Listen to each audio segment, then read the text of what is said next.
Hare Krishna, Om Tat Sat. I am actually speaking to you from Guruvayur, where I am situated today. Today is Uttana Ekadashi. I just lit a Damodarashtakam lamp for the Lord and rushed here for you. After this, I am going for the night Siveli in the Guruvayur temple. I have the opportunity today of seeing the Lord in the morning, also in a darshan. I'm here for a specific purpose also. So we are floating a big Gita Jayanti celebrations. I wanted all of you to know it. I take this chance to explain to you. For many, many years, I've been wanting to do a massive Gita Jayanti celebrations because Prabhupada's Bhagavad Gita is translated into 87 languages. The world's largest publishers of Bhagavad Gita. And I've always wondered and, been amazingly amused and also surprised at the wonderful explanations that Krishna has given the Bhagavad Gita and how Prabhupada has beautifully explained it and how the world doesn't know it and how even in India people don't know the Bhagavad Gita. Many Hindus really don't know, though they think that they know. So I think the most important thing for us to do is to make Gita a hugely important text. And so we are trying to do the Bhagavad Gita in a quietly different way this time. We are doing a Gita Jayanti celebration with a Gita panel discussion with some intellectuals. We are doing a Gita course for college students based on climate change within. The focus is on climate change solutions from Bhagavad Gita, which is a hot topic now. How Bhagavad Gita explains that. And we're doing a course on that, getting all of them to come for that celebration on that day, where we're having a Gita musical show, wherein we're having a Bharatanatyam dance on climate change in Bhagavad Gita with many, many youngsters chanting that 12th chapter and the 15th chapter of Bhagavad Gita in unison, and a depiction with multimedia and everything together of musical. We're trying for the first time. Then we're also having a a climate change warrior whom I just met. I came to meet him in Trichy area. He has been selected as one of the 18 people in India nominated by the United Nations for being a climate change warrior. And he's a very young person in the village, and he's doing very amazing things with indigenous things. And he's growing organic stuff and making the whole village conscious about living in harmony with nature. Very interesting fellow. So this time we are celebrating the Bhagavad Gita like this, and there'll be a huge kirtan with these indigenous people and their folklore and everything together. We are planning. We hope it happens. And we're getting some intellectual people to come and discuss who are very widely famous nationally. Not political people, but people who are interested in doing some solutions traditionally. So I'd like to invite all of you to look into the gitavalues.in website, and you'll get information. It's mainly meant for youth and college students, but other professionals are also allowed to enroll and take part in it. It's only by registration that you can take part in it. We're expecting about 3,000 students and public to be present, because that's all the hall can hold. If you register fast, you'll get many students are registering. Colleges are registering in huge numbers because the hot topic is climate change. I just want to bring it to you because you're all Gita students, and many of you have done many sessions and courses before. gitavalues.in. It's about how Gita has got values that need to be perpetuated, need to be told to people, and how all problems in humanity can be solved, leave alone climate change. Okay, so I thought I should tell you that. I'll also be sending a message to you otherwise. So today we are revisiting the chapter 13, which I said directly speaks many things about the physics of the self, like last time I was telling you. I asked you to read up some portions of it. I don't know whether you had the time to read it, but I'm going to share the screen with you and show you certain things which will be interesting. Can you see my screen? Are you able to see my screen? Yes, but it's very small. It's very small. Oh, really? Okay, now it's okay. Okay. So, Bhagavad Gita, chapter 13, verse 6 to 7. We discussed this Mahabhutanya Hankaro Buddhirabhyaktam Evacha Indriyani Dashaikam Chappan Chachendriya Gocharaha. The 5 great elements: false ego, intelligence, the unmanifested, the 10 senses, and the mind. The 5 sense objects: desire, hatred, happiness, distress, the aggregate, the life symptoms and convictions. All these are considered in summary to be the field of activities and its interactions. Do you remember this? Yes or no? Yes, Maharaj. Yes, Maharaj. Yes. Then I explained to you last time that Krishna tells you what knowledge is. Previously, he told us that knowing kshetra kshetrajnayor jnanam yattat jnanam matam mama. He explained that if you know the kshetra and the kshetrajna, then you are considered to be in knowledge. Okay, you remember that, right? I think you remember that. Kshetra kshetrajnayor jnanam. So, we are going to again see Krishna explaining further what is the process of knowledge by which you can become situated in that knowledge. How can you come to the point of knowing kshetra and kshetrajna? Right? So the knowable is the spirit soul and the super soul. That is kshetrajna, or of 2 types inside this body. One is the super soul, the Paramatma. The other one is the individual soul, you and me. Right? So, knowable is the soul and super soul. And one who knows, he is knowledgeable. Now he's becoming very technical in explaining this. He speaks about the knowable, the known, and the process of knowing it. Okay? Jnanam Geyam Jnana Gamyam. Knowledge, the object of knowledge, and the process of acquiring that object of knowledge.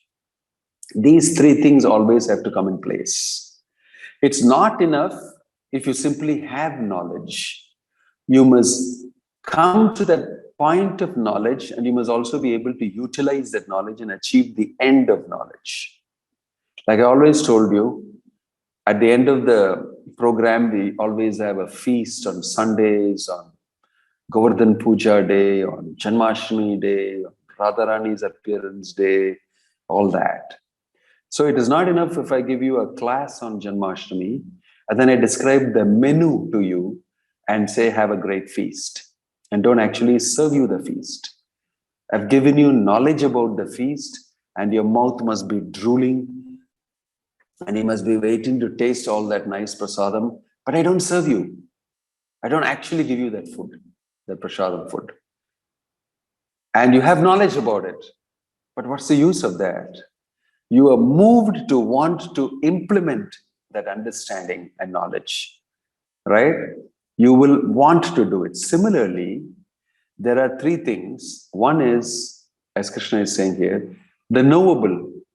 The soul and the super soul are supposed to be known. One who knows that is in knowledge.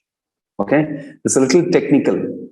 So there are 3 things here. The knowable, the knower who gets to become the known, and the process of knowing it. So here he is describing the process of knowledge. Amanitvam madambitvam ahimsa kshantir arjavam Acharyopasanam shaucham stairyam vinigraha. Indriyarteshu vairagyam anahankara evacha janma mrityu jara vyati dukkha dosha nudarshanam. Asaktir anabhishwangaha putradhara grihadishu nityam cha samachittatvam ishtanishtopapatishu mahi cha ananyena yogena bhaktir avyabhicharini vivikta desha sevitvam aratir jana samsati adhyatma jnana nityatvam tattva jnanartha darshanam etad jnanam iti proktam ajnanam yat atho anyatha. These are all called the process of knowledge. Very, very interesting. It's very different from our educational system. Completely different. This is what is really knowledge. Now, what is that? I'll ask one of you to read the translation that you see for this. Who likes to read that? Who wants to read that? Anybody volunteering to read that? Okay, Shivakumar. Go ahead. Humility, pridelessness, non-violence, tolerance, simplicity, approaching a bona fide spiritual master, cleanliness, steadiness, self-control, renunciation of the objects of sense gratification, absence of false ego, the perception of the evil of birth, death, old age and disease, detachment, freedom from entanglement with children, wife, home and the rest, even-mindedness amid pleasant and unpleasant events, constant and unalloyed devotion to me, aspiring to live in a solitary place, detachment from the general mass of people, accepting the importance of self-realization and philosophical search for the absolute truth. All these I declare to be knowledge, and besides this, whatever there may be is ignorance. Okay, thank you, Shivakumar. So you get that?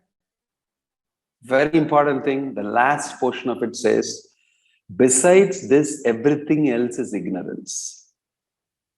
If you look at your whole knowledge process of what you study in the school and the colleges, as per the statement of the Bhagavad Gita, it's completely ignorance. Whether it is biology, physics, chemistry, computer science, mathematics, engineering, law, medicine, whatever it is actually ignorance. Because basically everybody has to come to know who he is, where he is, what is he doing, where did he come from, how long will he live here, what is birth, what is death. This is foundational knowledge. Foundational knowledge, right? These are real questions of life, and we are never exposed to any of those things. We are directly prepared to take a job in the industrial, commercial ventures of so many big commercial giants who make all the money, and all the education that is given to us to prepare us to become a servant in that big factory, in that big industry, in that big enterprise. All education is meant to groom you to become a lousy servant, a person who is a one cog in that whole big, huge machine. Nobody is really bothered about you. What you really need to know in life, nobody is bothered. Neither that industrial guy, nor the government who is in cahoots with the industrial people. None of them are bothered. So, and we are so stuck to that understanding and idea, and we want that, we're addicted to that, and we believe in that, we put our faith in that, because we get our roti, kapda, makan every month. And in this way, a whole different reality, a false reality is put on top of us. And we live in that, and we believe in that. We have faith only in that.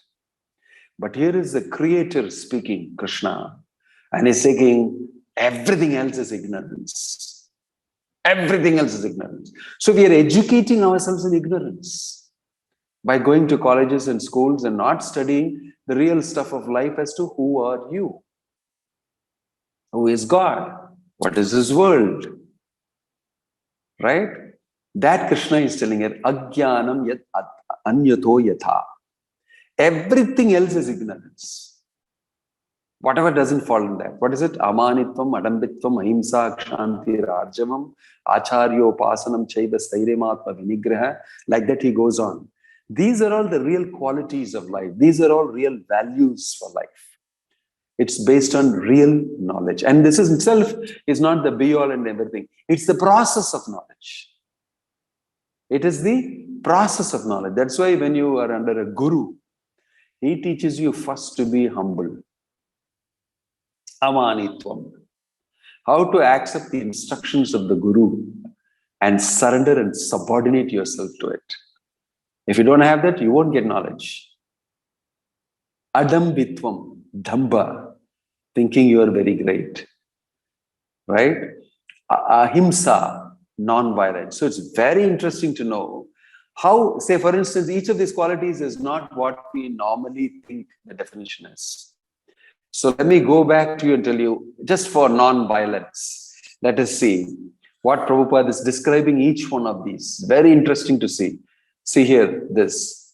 Can you read that? Mahalila, non-violence that you see on the screen. Can you see the screen? Yes, Maharaj. Okay, now I'm not able to see the screen. Okay. You can just Shall I read from your purport. Yes, Yeah, Maharaj. non-violence is generally taken to mean, Prabhupada is saying. Non-violence is generally taken to mean not killing or destroying the body. But actually, non-violence means not to put others into distress. People in general are trapped by ignorance in the material concept of life and they perpetually suffer material pains. So unless one elevates people to spiritual knowledge, one is practicing violence. One should try his best to distribute real knowledge to the people so that they may become enlightened and leave this material entanglement. That is non-violence. See, isn't this an amazing explanation from Bhagavad Gita given by a great Acharya like Prabhupada about what is non-violence? It's very important for us to know this. If you read that purport, you will see each one of these qualities is described in a completely different way. If a person understands, I should not do anything distressful. Yasman no dvijate loko, loka no dvijate chaya, harsha marsha bhayodvege mukto yah sacha me priya. One of the qualities of a devotee given in the 12th chapter that we read, one who does not put others in distress. It's a quality of a devotee. I don't put another person into distress, whatever it may be. Because if I do that, I'm practicing violence. If I don't give another person spiritual knowledge, I'm being violent. So educational institutions are violent or not? All the colleges and schools are violent or not? They are violent. Because they never explain to you who you are, what you are. They don't tell you the truth. So this definition, most people will not agree with. But that's the meaning of non-violence. That's the meaning of non-violence. Okay? So if you go ahead, let me stop sharing the screen. If you go ahead and see further, if you read, you will see many such amazing definitions given. So don't think that just by the word violence and non-violence, you immediately understand, because that is a common understanding that you're given. Mahatma Gandhi is non-violent, actually. But Bhagavad Gita is, Krishna is violent, that means he is asking him to fight, kill them, your relatives, Duryodhana, Bhishma, Dronacharya, and everything. So according to modern day definitions, Krishna is violence. No, he's not. And Arjuna is not a fool to accept violence. Because we already said that Strishu, Dushtayashu, Varshneya, Jayate, Varnashankara, all these things will happen if I fight. And Krishna is saying no, because you will never die. But if you don't do what you're supposed to do as a Kshatriya, you are practicing violence.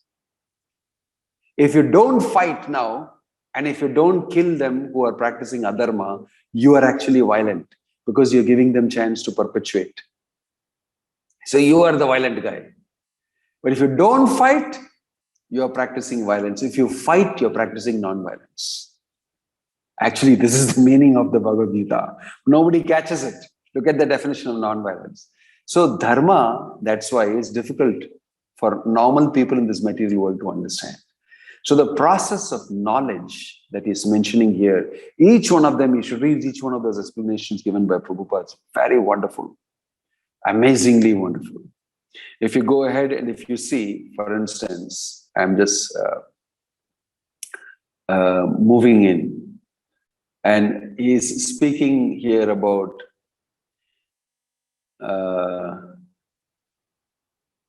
say, for instance, tolerance. You see on your purport, I'm not sharing the screen, but you can see on your purport. Tolerance means that one should be practiced to bear insult and dishonor from others. If one is engaged in the advancement of spiritual knowledge, there will be so many insults and much dishonor from others. This is expected because material nature is so constituted.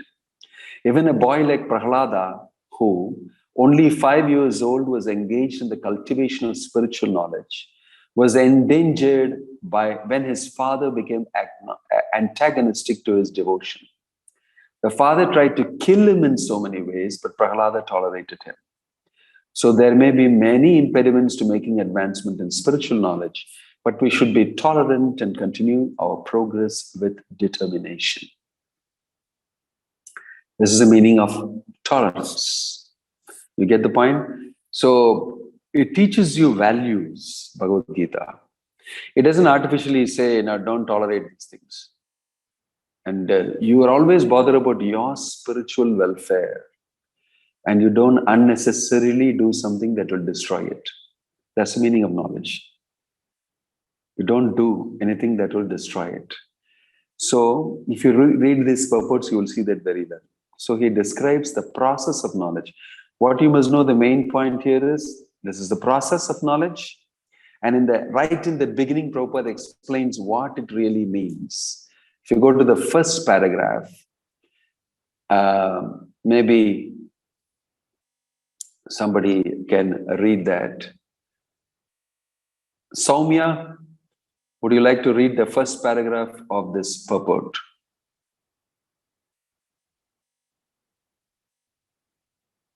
Soumya, are you there? Yes, Maharaj. Hare Krishna, Maharaj. Hare Krishna. Would you like to read the first paragraph of this purport of Prabhupada? Just a second, Maharaj.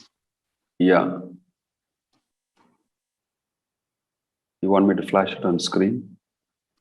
Yes, Maharaj. I'm on an iPad, so sometimes this may not work, but I'll try.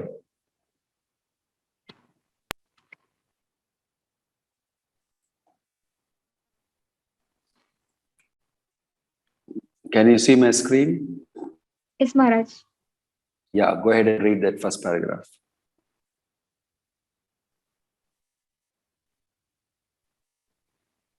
This process of knowledge is sometimes misunderstood by less intelligent men as being the interaction of the field of activity. But actually, this is the real process of knowledge. If one accepts this process, then the possibility of approaching the absolute truth exists. This is not the interaction of the 24 elements as described before. This is actually the means to get out of the entanglement of those elements. The embodied soul is entrapped by the body, which is a casing made of the 24 elements, and the process of knowledge as described here is the means to get out of it. Of all the descriptions of the process of knowledge, the most important point is described in the first line of the 11th verse. Mai chananya yogena bhakti abhicharini. The process of knowledge terminates in unalloyed devotional service to the Lord. So if one does not approach or is not able to approach the transcendental service of the Lord, then the other 19 items are of no particular value. But if one takes to devotional service in full Krishna consciousness, the other 19 items automatically develop within them. As stated in Srimad Bhagavatam, Yashyasti Bhaktir Bhagavati Akinchana Sarver Gunaish Tatra Samasati Surahar. All the good qualities of knowledge develop in one who has attained the stage of devotional service. The principle of accepting a spiritual master, as mentioned in the 8th verse, is essential. Even for one who takes to devotional service, it is most important. Transcendental life begins when one accepts a bona fide spiritual master. The Supreme Personality of Godhead, Sri Krishna, clearly states here that this process of knowledge is the actual path. Anything speculated beyond this is nonsense. Yes, thank you. Thank you, Maharaj. Thank you, Soumya. Anything speculated beyond this is nonsense. And the point here you should know is, Mayicha ananyena yogena, Mayicha ananya yogena bhakti abhibicharini. Prabhupada is saying that the main point in this, all these processes of knowledge, is developing bhaktir avyabhicharini, unalloyed devotion should be developed to the Lord. And that is the main point. If you don't do that but do everything else, it is useless. So that is why Prabhupada directly asked all his disciples to engage in devotional service to the Lord. Go sell the Bhagavad Gita, do kirtan on the streets, explain Bhagavad Gita to somebody, give prasadam to somebody, worship the Supreme Lord Krishna in his Archa Vigraha form in the temple or in your house. Direct devotional service you engage in, automatically he's saying, Yasyasti Bhaktir Bhagavatya Kinchana Sarver Gunes Tatra Samasate Suraha. That from 5th canto of the Bhagavatam is quoting that. Harav Abhaktasya Kuto Mahadguna Manorate Nasati Dhavato Bhagi. That shloka states. It says that if you do devotional service, all these amanitvam, adambitvam, ahimsa, kshantirarjam will easily come to you. But if you don't do that devotional service, these things will become very difficult to cultivate. And mostly you will not be able to get it fully. That's the main point here. So when we are asked to chant Hare Krishna Mahamantra, worship Krishna, be in the association of devotees, read Bhagavad Gita, distribute the Bhagavad Gita, distribute the knowledge of the Gita, distribute prasadam, accept prasadam. All these things are direct devotional service that will push you up. And by doing that, automatically you will see other things are coming in, all the other qualities. The process of knowledge becomes complete and full. This is a secret. Mayicha ananya yogena bhakti abhicharini. That's the point that I wanted to specifically tell you. Okay, so in this way, Krishna is describing the process of knowledge. Then he goes to explain about the super soul. This 13th chapter is brilliant. It will tell you about the super soul, because these are the two nobles, the soul and the super soul. So this he starts explaining the super soul. You'll see, Sarvatra Pani Padam Tat Sarvatra Shiro Mukham Sarvatra Shutimal Loke Sarvamavritam Tishtati. He will very nicely explain from the next shloka onwards, after he explains that everything is, he says, you will see in verse 13, I shall now explain the knowable, that is the soul of the super soul, knowing which you will taste the eternal. Jneyam yattat prabhakshayami yajñatva mritamashnute anadi matparam brahman asattannasad uchyate. Brahman, the spirit, beginningless and subordinate to me, lies beyond the cause and effect of this world. So Krishna is going to explain the knowable, that is about him and about his manifestations. So there are types of manifestations. There is Brahman, Paramatma and Bhagavan. So he already explained lightly, saying that Brahman is a manifestation. And then he's explaining super soul, supreme soul. In this 14th verse onwards, Sarvata Pani Padam Tat Sarvata Kshishiro Mukham Sarvata Shrutima Loke Sarvamavrita Tishtati. Everywhere are his hands and legs, his eyes, heads and faces, and he has ears everywhere. In this way, the super soul exists, pervading everything. Krishna started describing Paramatma, the super soul. But there are 3 types of super soul you should understand. Means not exactly types, manifestations of the super soul. One, there is a super soul of the whole creation in the material world. He is called Mahavishnu. or Karnava Shayi Vishnu. And then there is the super soul of this particular universe. It's called Garbhodaka Shayi Vishnu. Then there is a super soul inside your heart of your macro, micro universe. That's your body, which is modeled according to the universes. You know, you have a macro, super macro universe is the whole material creation, for which the super soul is Mahavishnu, the first expansion. Then from Mahavishnu comes so many universes bubbling out. And inside each of these universes, he further expands. He becomes a super soul of that universe. It's called Garbho Udaka Shayi Vishnu. Udaka means water. Garbha means, Garbho Udaka Shayi means from his navel comes Brahma. Right now you just take it as facts. I mean, we will discuss details later for you to believe in it.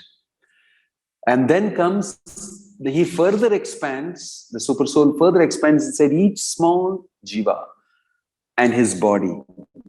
The body of each jiva is also one type of modeling of the universe. The bigger, huge creation, material creation is a model. And then you have a subset model, the universe, where we are in the Chaturmukha Brahma universe. Our universe has got a Brahma who's got four-headed. And then inside each one of us also he expands in the heart as super soul. So that's why it is mentioned here. Everywhere are his hands and legs, his eyes, heads and faces, and he has ears everywhere. You can't avoid. God is present everywhere. It is just that we are so God unconscious, we can't see him anywhere. We can't see him anywhere. We can't even see ourselves properly. We're so dumb, so dense. So this is the existence of the super soul everywhere. He pervades everything. That's a short explanation of a long thing that I'm giving you. Then he goes further to explain Sarvendriya Gunabhasam Sarvendriya Vivarjitam Asaktam Sarva Bhritchaiva Nirgunam Gunabhoktracha.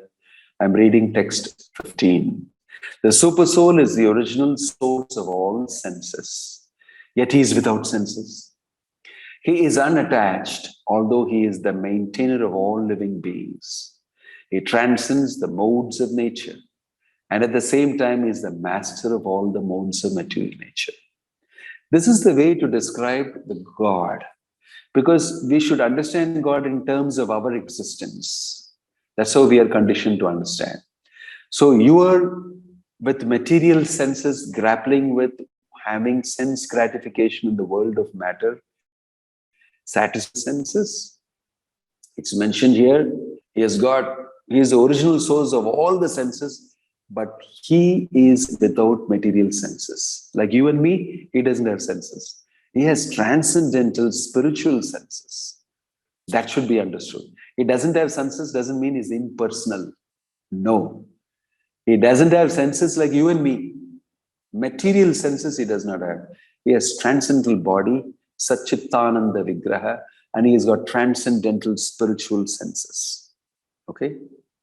Then he is unattached. Not attached to anything in this world because it's all coming from him. Although he is the maintainer of all living beings. Okay? That's the meaning of saying Sarvabhrit Chaiva. That Sarvabhrit means the maintainer of everyone. Right? He transcends the modes. Gunabhoktracha. He's the master of the gunas. And at the same time, it says that he is unattached.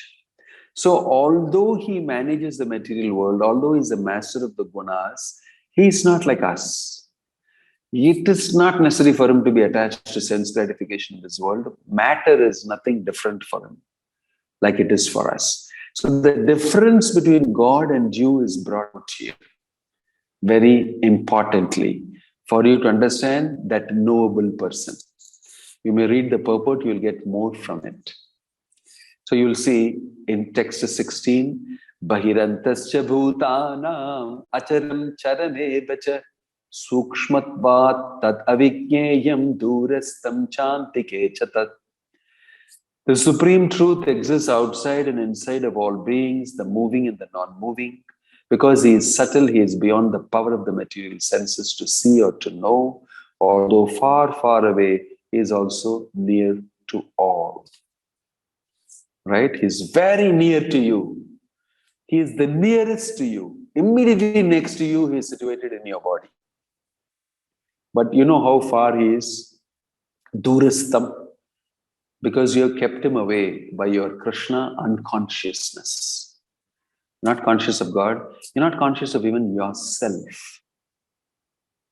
You're not yourself. So now you can understand what is the meaning of knowledge as per Bhagavad Gita. Knowing the Supreme Creator and the origin and getting to know yourself will complete the knowledge process. Arriving at the point of knowing these two, yourself and the Super Soul, the Supreme Lord. That will make you knowledgeable. Till then, you don't really have full knowledge. You don't really have full knowledge. That's the important point that we need to note from here. Okay? The Super Soul is described, you will see, in these several shlokas. And in other places also, we also heard that Super Soul Krishna is saying, Sarvasichaham Hridi Sannivishto Mattaha Smitirjnanam Apohanam Cha. In the 15th chapter, you'll see Krishna saying that, I am situated in everybody's heart. Sarvasya cha aham Hridi Sannivishto. Hridi means Hridaya, means heart. Aham means I am situated in everybody's heart. It is not an impersonal manifestation of God. It's a personal manifestation of God, but with limited role. With a limited role. His full personality is not expressed there as Super Soul. What is his role? As Super Soul, he is Upadrashta Anumanta Cha Bharta Bhokta Maheshwarah Paramatmeti Chapiyukto Dehe Asmin Purushat Parah. The Parapurusha, the Supreme Lord, he is situated inside everybody as what? Upadrashta Anumanta. One who is Upadrashta means who is a witnesser of everything. Anumanta means who sanctions, okay, let this happen. These two are the roles of the Super Soul in your heart. Okay? This is the role he plays. He doesn't express himself too much there in his full personality. That is Bhagavan. He is there, but he is limited. Like you may be a person, I'll take the example of one of our devotees. He's a nice boy and he practices Krishna consciousness, everything. His father is working as security in some place. Right? His father also is a very dynamic person and he does this, that, everything. But he goes and becomes a security in the morning. When he becomes a security, his role is very limited. He cannot be the full person that he is. He cannot run around here and there and do this and that. He can't go and his job is stand near the gate, open the gate and ask, who are you? Whom have you come to meet? This is a big company. Whom do you want to meet? Have you got a permission to meet? Please hold on. Then he will go and see, he'll talk and see so-and-so has come. Then he will say, okay, you can go. And then he closes the gate. Then he watches, another person comes and then this is his role. His role is what? To let people inside after checking on them. And if some people are not authorized, he won't allow them inside. Because he's a security. But actually, this is his role. What? Allow people inside, check their credentials, allow people inside. If their credentials don't match, don't allow them inside. He's a limited role person there. He's a human being, everybody knows. But when he's performing as a security, he's very limited.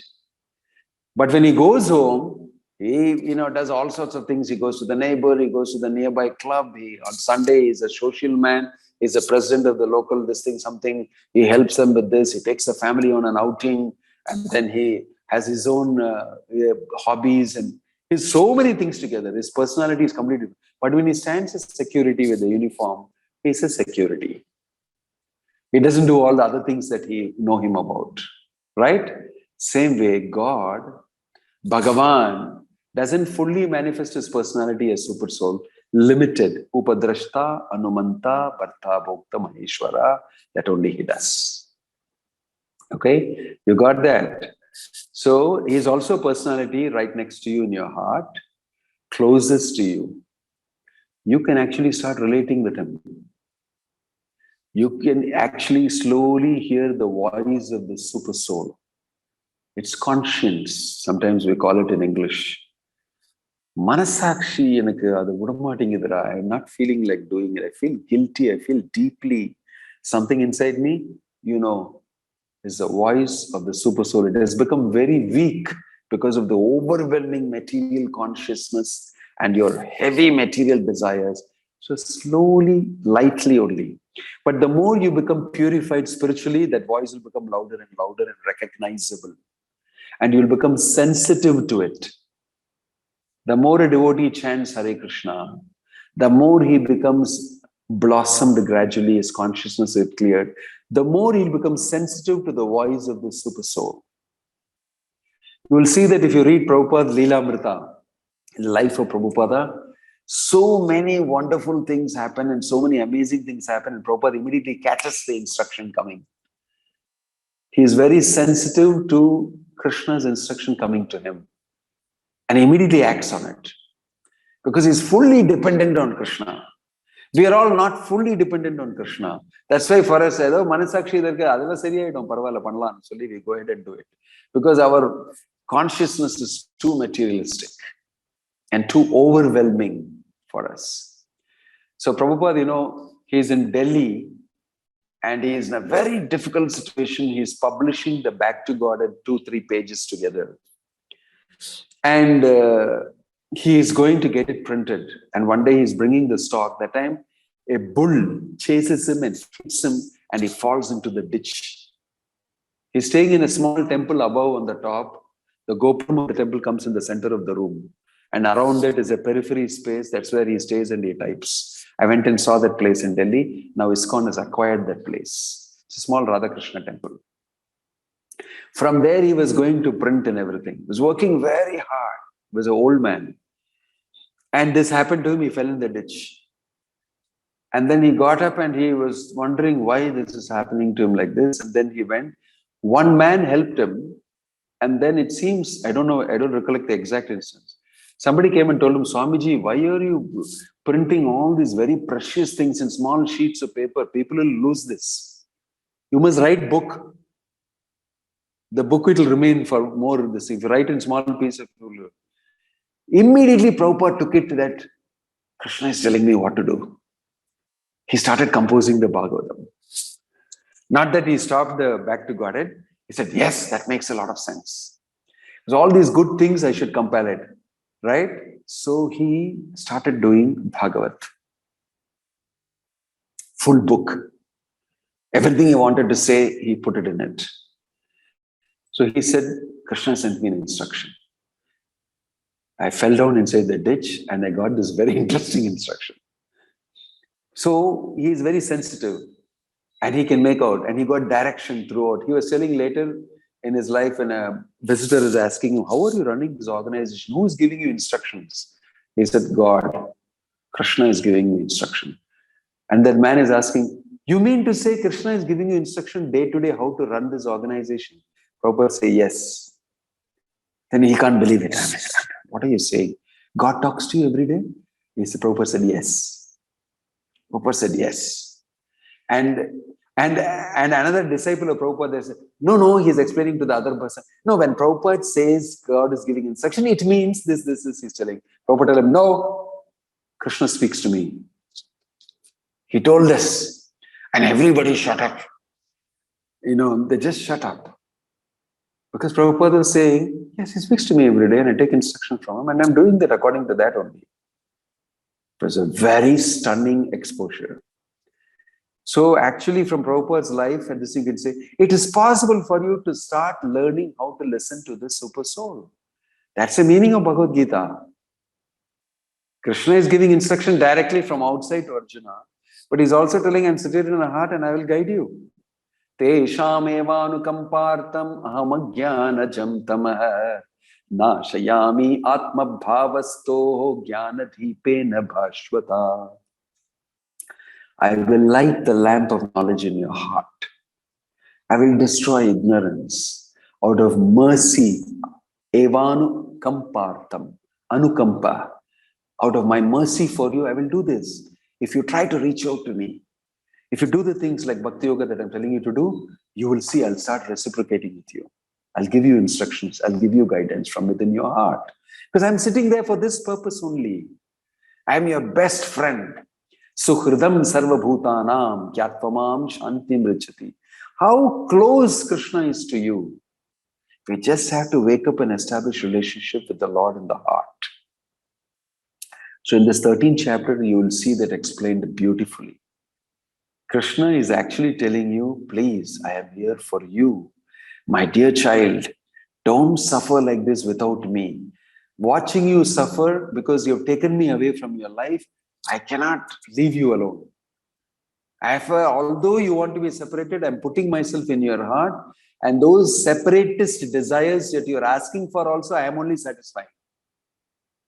But I don't want you to be separated because you'll suffer. And you are suffering. And you're thinking you're enjoying. It's foolishness. Please listen to me. That is what the Super Soul is saying in the heart. It's a very personal, conversation you can have with the Super Soul in the heart. So in this chapter, you will see that described very nicely. And Krishna is saying in the 18th chapter, Tammeva Sharanam Gacha. He says that Ishvara Sarvabhutanam Hrideshu Arjuna Tishtati Brahmayan Sarvabhutani Yantra Rudhani Mayaya.